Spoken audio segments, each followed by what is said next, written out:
What's up, guys? It's Mercy Boy Brawl Stars here, and today I am here to inform you that we are back on a little bit of a mini grind in Brawl Stars. We're finally back from break.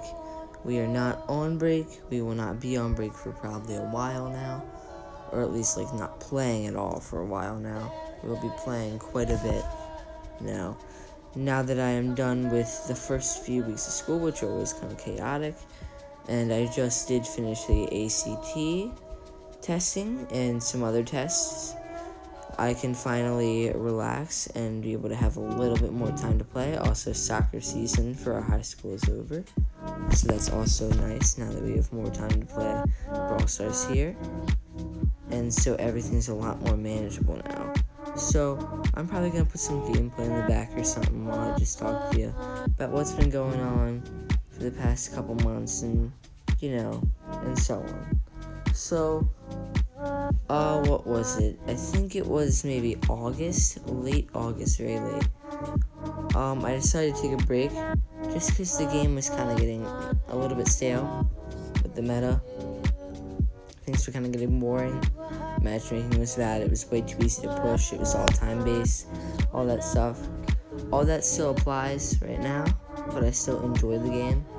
I think that the new brawlers are going to add Sandy and EMZ, whatever her name is, Ems, are both very similar with their mechanics. And I think they'll add another layer of complexity to the game that the game didn't have before. Also, with the addition of all the second star powers finally in, that'll also add more complexity into the game, which is very much needed if it wants to stay sort of popular.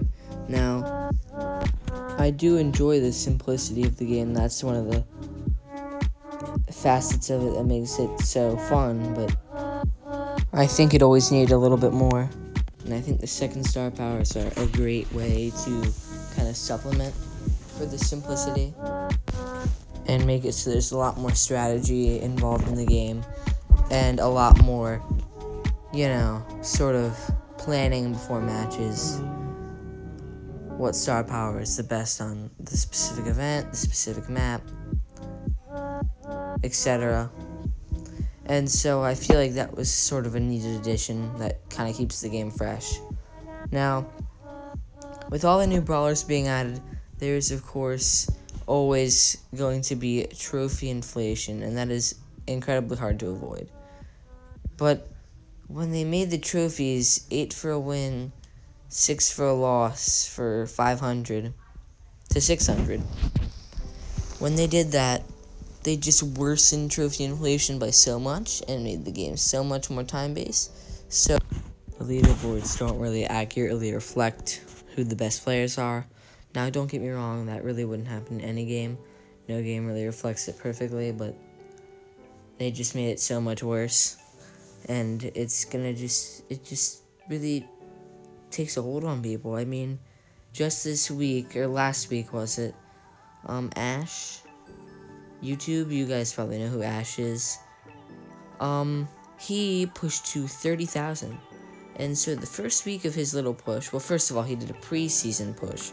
So he pushed before that push to just keep his rank up. And then he played about 16 hours a day. I mean, that's crazy. I can't even fathom that. 16 hours. That's insane. And, I mean, I know he's not playing 16 hours a day because of matchmaking. He's probably playing, really in reality, probably about less than 4 hours a day in actual games.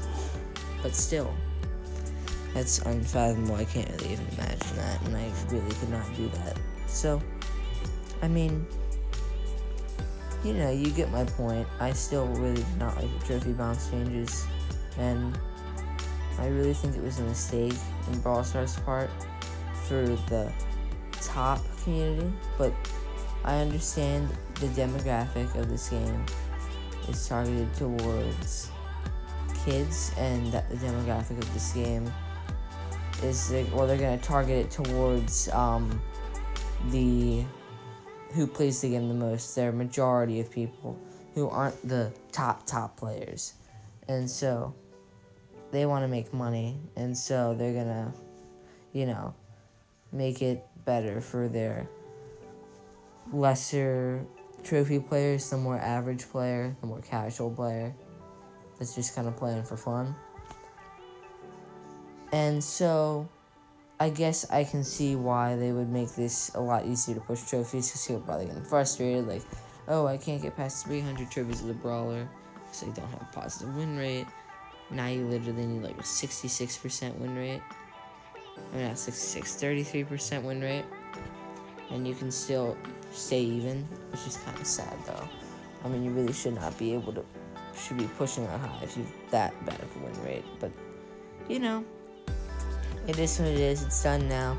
Probably not going to go back on it.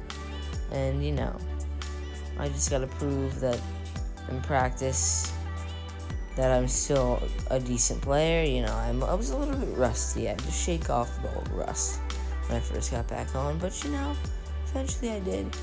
Eventually I shook off the old rust and, you know, we got somewhere. So that's all I'm going to talk about really for now. For now, I'm Ready to Play Brawl Stars signing out. Hopefully I'll have time to create content soon enough. If you want to subscribe, drop a like. Or, you know, just hang around here, leave a comment. You can. Do whatever you want. And as always, peace.